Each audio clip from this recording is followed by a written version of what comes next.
still good morning, ladies and gentlemen. I always tell the professor that if I speak after him, nobody will listen to me.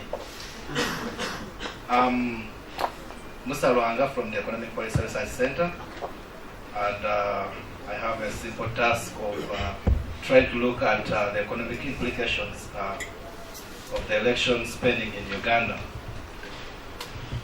I want us to look at just one slide, which will be put here because of time.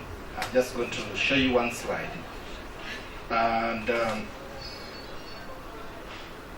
my job is simple. I'm going to try to look at two periods. The 2010-11 election and the 2016 presidential election. And then try to compare and contrast. Before I show you the slide, in economics there is what we call a political business cycle, and it has been put differently by the different presenters before, that an election begins a year or two before the actual voting. And in Uganda we've seen that just like in many countries, before an election, governments usually have an expansionary monetary and fiscal policy, in that you have an increase in government spending. The idea is that if you stimulate the economy before an election, one, you reduce unemployment, but on the other hand, you will increase incomes. However, although this has, in most cases, short-term benefits, whereby people seem richer. If I asked you today, do you feel richer today than you were 6 months ago? Majority of Uganda will tell you, I don't know where the money has gone. Because in the short term, before an election, people seem to feel like they are richer because of the expansionary monetary and fiscal policies. Now let's look at what Uganda actually does. This time I'm only looking, because the fiscal side has been presented, I'm going to look at the monetary side. If you look at the graph, below is the credit to government by the central bank. Initially, now it's in the statistics presented as net credit to government, just like that. Initially, before the 2010 elections or 2011 elections, it used to be presented as claims by the central bank on the central government. So that was money that was borrowed or lent to government by the central bank. Normally, the best way or the easiest way for central bank to lend to government is by printing money. In 2009, we see government had a surplus. That means government had deposits with the central bank. Then we see government reducing those deposits and then actually ending up borrowing. Of course, the consequences were dire. We saw inflation going up, we saw interest rates going up, and we almost had an economic crisis. The central bank moved in, increased interest rates, and the consequences we saw. Now we move to the new election. As one of my colleagues said before, it was staggered, unlike the previous one. This election, we had government borrowing starting very early. June 2013, government started to borrow, money increased, government continued to borrow. Now what happened immediately? 2 months, 3 months after government started borrowing heavily, the exchange rate depreciated immediately. Now, there are other factors that led to the depreciation of the exchange rate, but we've done our own calculations and tried to compare that with Kenya. And our depreciation is way far faster than what was happening elsewhere.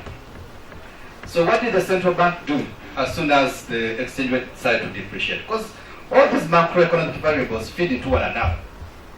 They decided to raise the interest rate. At that point, inflation was below 2%. But of course, there were expectations that government is increasing its spending, with money that was already coming from the central bank, and definitely we're going to have a repeat of 2010. So as the central bank increased its central bank rate, we saw that inflation jumped from 2 within 4 months or 3 to around 10% by December 2015.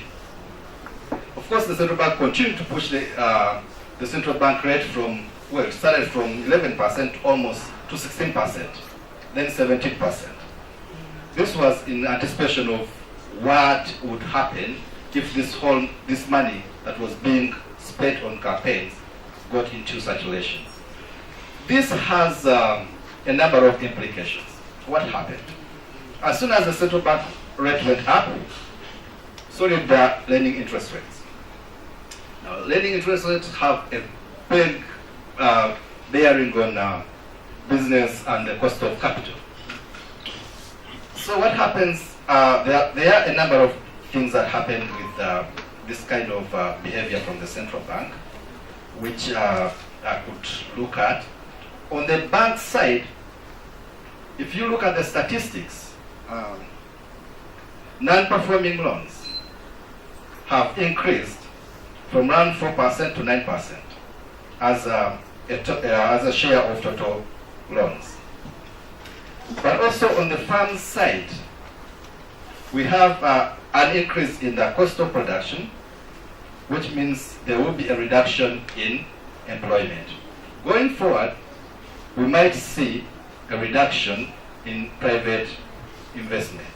As we've seen from the statistics, not presented here, but I've looked at, already private credit or credit to the private sector has been falling.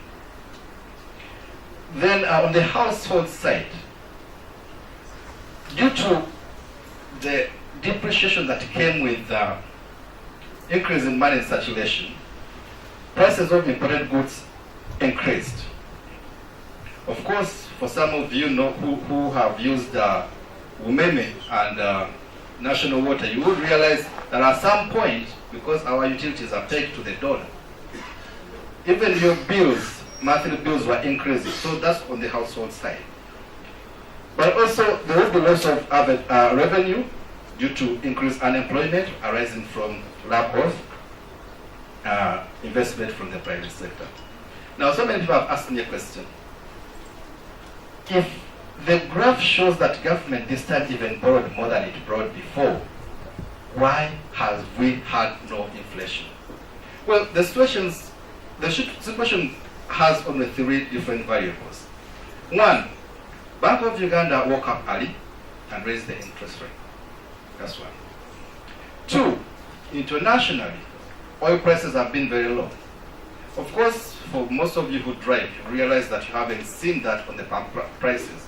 However, prices fell from over 100 to, well, below 40%. Why you didn't see a change on the pump prices is because, well, the exchange rate had already depreciated. And basically, that prevented you from enjoying the benefits of falling international oil prices. 2 or 3, you had a drought coinciding with the last or the 2010 election. This time you've had plenty of food. The food inflation almost is 30% of the total consumer price index, and therefore it's not by government policy, it's by God's luck that we had good weather.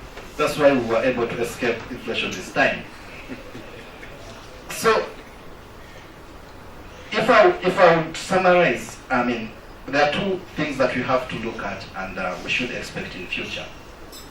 1, there is a chance that the economy will slow down. It will not slow down as much as it did in the other election for 2 reasons. 1, the good weather. 2, the fact that Bank of Uganda has pushed inflation down before it actually.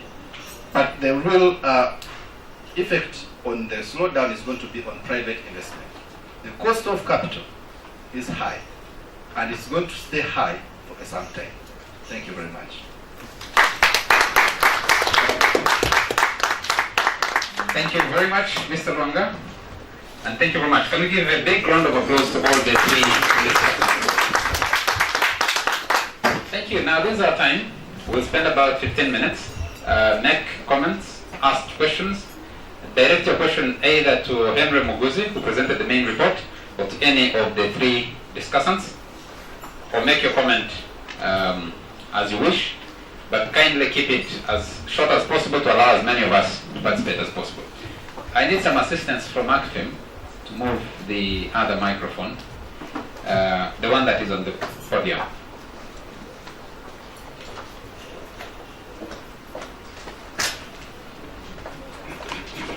We start with Seguja, John Seguja.